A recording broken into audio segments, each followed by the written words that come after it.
بسم اللہ الرحمن الرحیم۔ نور نہج البلاغہ انٹرنیشنل کمپٹیشن کے ایک اور موضوع کے ساتھ ایک بار پھر آپ کی خدمت میں حاضر ہیں۔ آج ہم انشاءاللہ نہج البلاغہ کی روشنی میں امامت کے موضوع پر گفتگو کریں گے اور اپنے معروضات پیش کریں گے۔ امامت اسلامی عقائد میں، خاص طور سے شیعی عقائد میں ایک انتہائی اہم موضوع ہے جو بنیادی اختلاف ہے مذہب تشیع اور دیگر فرقوں کے درمیان۔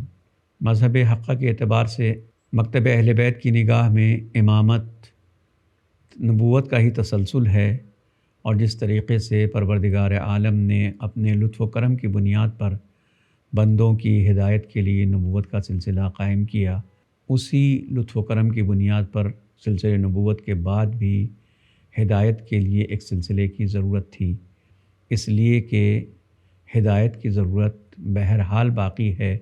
ہادی کا وجود اور ہادی کا ہونا انسانیت کے لیے ضروری ہے۔ لہذا پروردگار عالم نے دین کے مکمل ہو جانے کے بعد نبوت و رسالت کا سلسلہ ختم کر دیا، مگر ہدایت کے سلسلے کو باقی رکھنے کے لیے رسالت کی جگہ پر امامت کا سلسلہ قائم کیا۔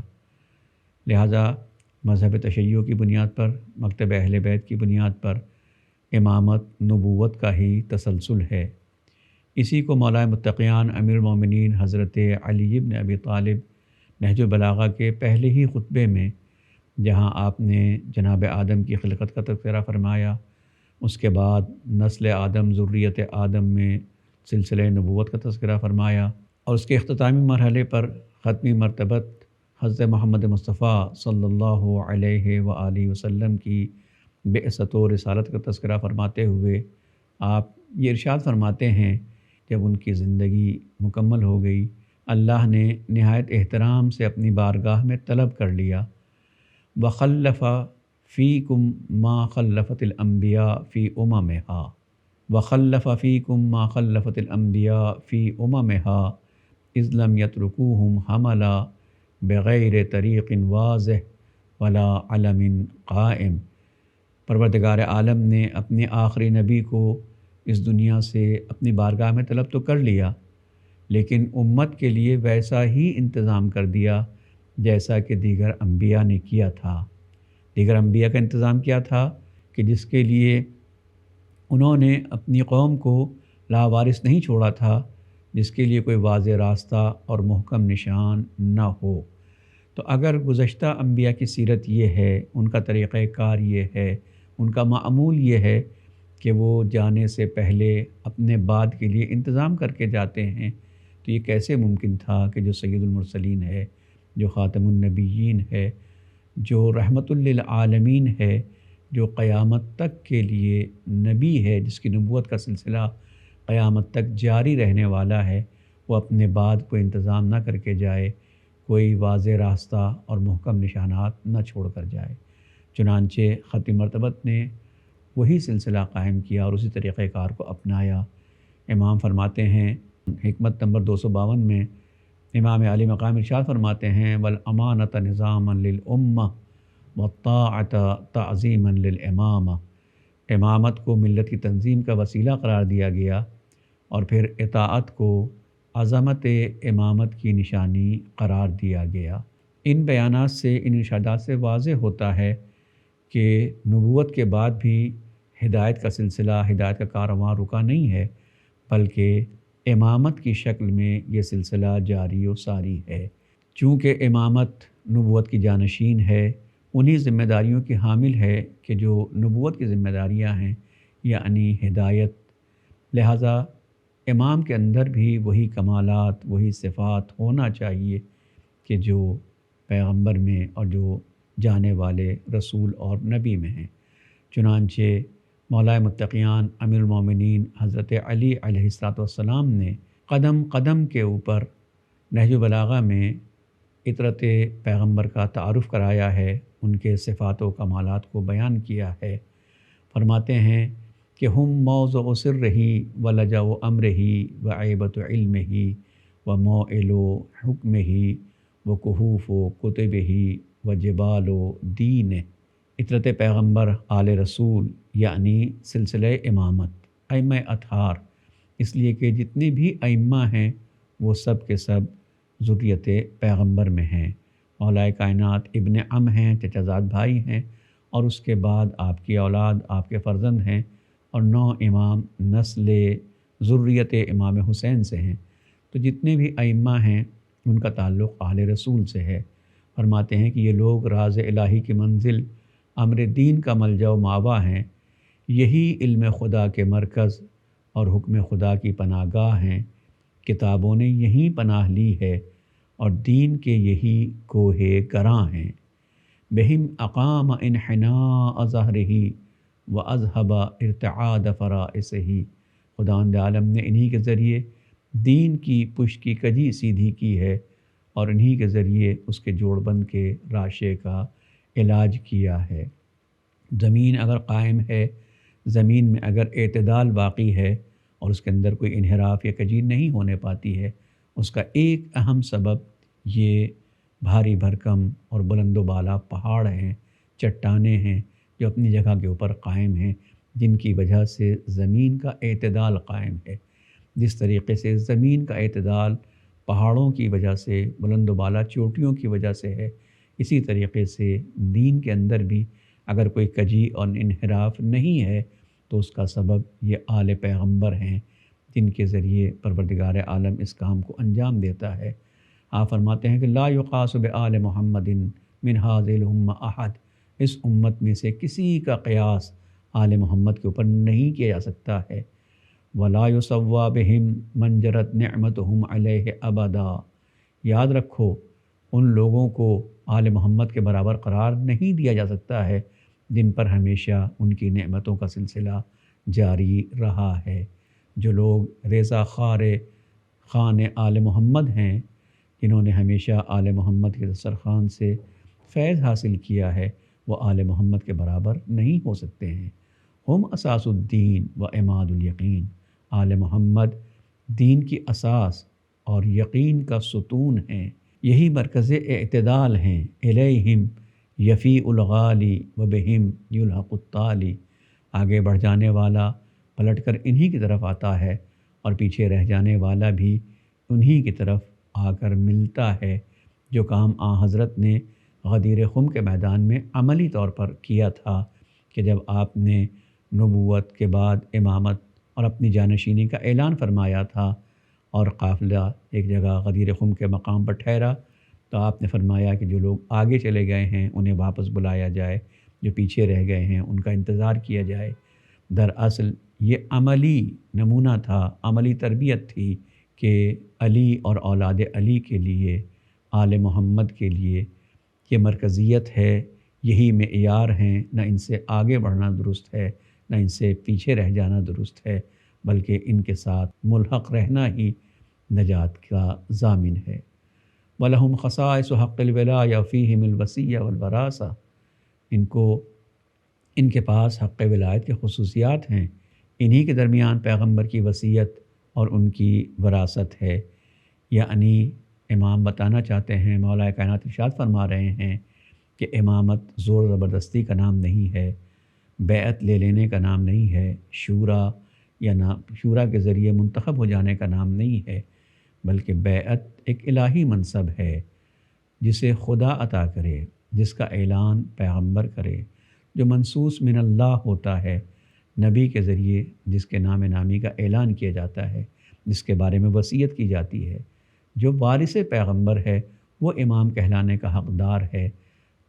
غیرے کو یا ہر کسی کو یہ حق حاصل نہیں ہے کہ وہ امام بن بیٹھے اور لوگوں کی ہدایت کا ذمہ دار اپنے آپ کو بنا لے۔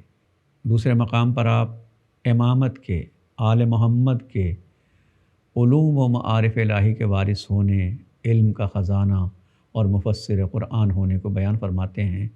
خطبہ نمبر 154 آپ ارشاد فرماتے ہیں، نحن الشعار والاصحاب والخزنہ والابواب، در حقیقت ہم اہل بیت ہی ہیں جو اللہ کے نشان، اس کے ساتھی اور اس کے احکام کے خزانہ دار اور اس کے دروازے ہیں۔ ولا تؤتی البیوت الا من ابوابها فمن اتاها من غیر ابوابها سمي سارقا، گھروں میں داخلہ دروازوں کے بغیر نہیں ہو سکتا ہے، ورنہ انسان چور کہلائے گا۔ حضرت مدینۃ العلم ہیں اور مولا کائنات کو آپ نے باب منزل علم قرار دیا۔ انا مدینۃ العلم و علی بابھا۔ اب جسے بھی شہر علم تک آنا ہے، حقائق قرآنی تک آنا ہے، معارف دین حاصل کرنا ہے، اسے اسی دروازے سے، آل محمد کے دروازے سے آنا ہوگا، ورنہ اگر کوئی انسان دروازے کے بغیر آتا ہے تو وہ چور کہلاتا ہے۔ منہم فیہا کرائم القرآن وہم کنوز الرحمن۔ انہی اہل بیت کے بارے میں قرآن کی عظیم آیات ہیں، یہی رحمان کے خزانہ دار ہیں۔ ان نطقوا صدقوا و ان صمتوا۔ خطبہ نمبر 239 میں آپ ارشاد فرماتے ہیں کہ ائمہ ہدیٰ اور اہل بیت اطہار علیہم الصلوۃ والسلام اسلام کا ستون محکم ہیں۔ ہم عیش العلم و موت الجہل، یخبرکم حلمہم عن علمہم وظاہرہم عن باطنہم وصمتہم عن منطقہم، لا یخالفون الحق ولا یختلفون فیہ۔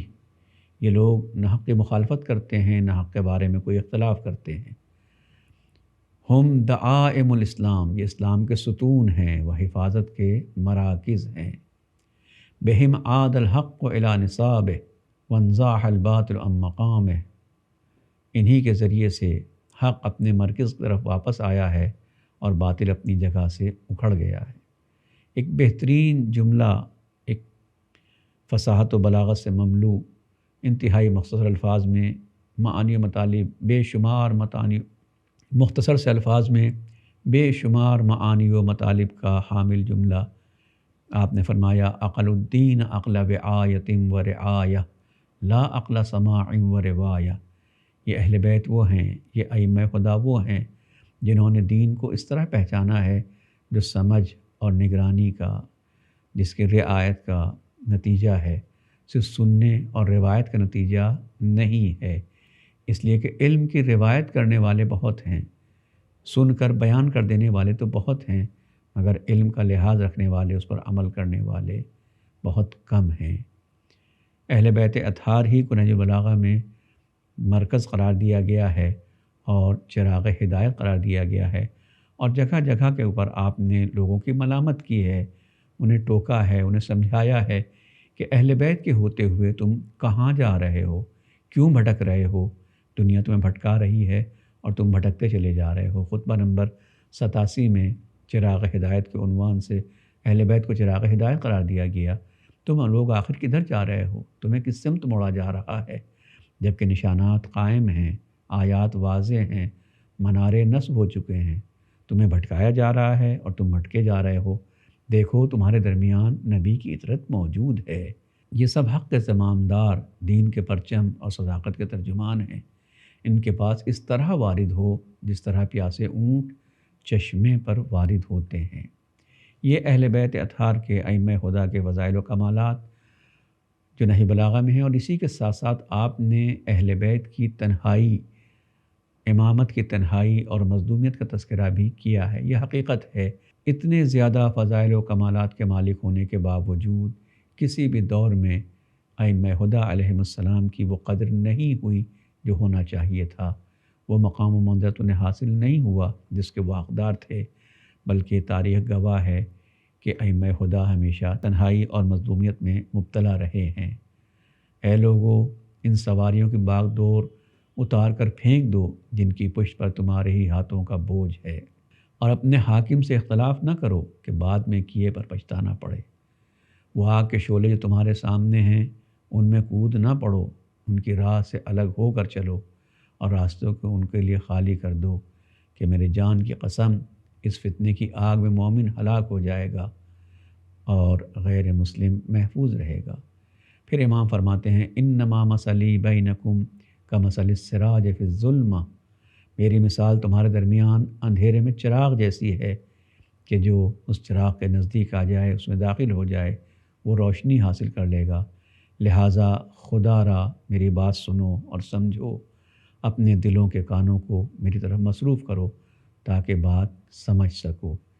یہ واقعاً انتہائی افسوس کا مقام ہے کہ اہل بیت اطہار کو فضائل و کمالات کے باوجود ان کا وہ مقام حاصل نہ ہو۔ نہج البلاغہ میں مولا کائنات نے مختلف مقامات کے اوپر اس سلسلے میں گلہ فرمایا ہے اور زمانے کی شکایت کی ہے۔ امامت سے متعلق ایک اور اہم موضوع جس کا تذکرہ نہج البلاغہ میں پایا جاتا ہے وہ آخری حجت خدا یعنی امام زمانہ کا تذکرہ ہے۔ مہدویت کی گفتگو بھی نہج البلاغہ میں پائی جاتی ہے۔ ظاہر سی بات ہے کہ یہ سلسلہ ایک دوسرے سے جڑا ہوا ہے، متصل ہے، الگ الگ نہیں ہے، منتشر نہیں ہے۔ امام فرماتے ہیں فلا تستعجلوا ما هو کائن مرصد۔ آپ فرماتے ہیں کہ ان لوگوں نے گمراہی کے راستے پر چلنے اور ہدایت کے راستے کو چھوڑنے کے لیے داہنے بائیں راستے اختیار کر لیے، مگر تم اس امر میں جلدی نہ کرو جو بہرحال ہونے والا ہے اور جس کا انتظار کیا جا رہا ہے۔ ولا تستبطئوا ما یجیء بہ الغد، اور اسے دور نہ سمجھو جو کل سامنے آنے والا ہے۔ لہٰذا اس کے بعد درمیان میں گفتگو ہے، پھر امام فرماتے ہیں، مولا فرماتے ہیں الا وان من ادرکھا منا یسری فیہا بسراج منیر۔ لہٰذا جو شخص بھی ان حالات تک باقی رہ جائے اس کا فرض ہے کہ روشن چراغ کے سہارے قدم آگے بڑھائے اور صالحین کے نقش قدم پر چلے تاکہ وہ ہر گرہ کو کھول سکے، ہر غلامی سے آزادی پیدا کر سکے، ہر مجتمع کو بوقت ضرورت منتشر کر سکے اور ہر انتشار کو مجتمع کر سکے، اور لوگوں سے یوں مخفی رہے کہ قیافہ شناس بھی اس کے نقش قدم کو تاحد نظر نہ پا سکیں۔ اور یہ کام کیسے ہوگا؟ ان حالات تک امام زمانہ کیسے پہنچیں گے؟ وقت کا ہادی اور امام کیسے ان کاموں کو انجام دے گا؟ اس سلسلے میں امام فرماتے ہیں ثم لیشحذن فیہا قوم شحذ الیقین النسل۔ اس کے بعد ایک قوم پر اس طرح سے عقل کی جائے گی جس طرح لوہار تلوار کی دھار پر سے عقل کرتا ہے۔ ان لوگوں کی آنکھوں کو قرآن کے ذریعے روشن کیا جائے گا، ان کے کانوں میں تفسیر کو مسلسل پہنچایا جائے گا۔ تجلا بالتنزیل ابصارہم ویرما بالتفسیر فی مسامعہم۔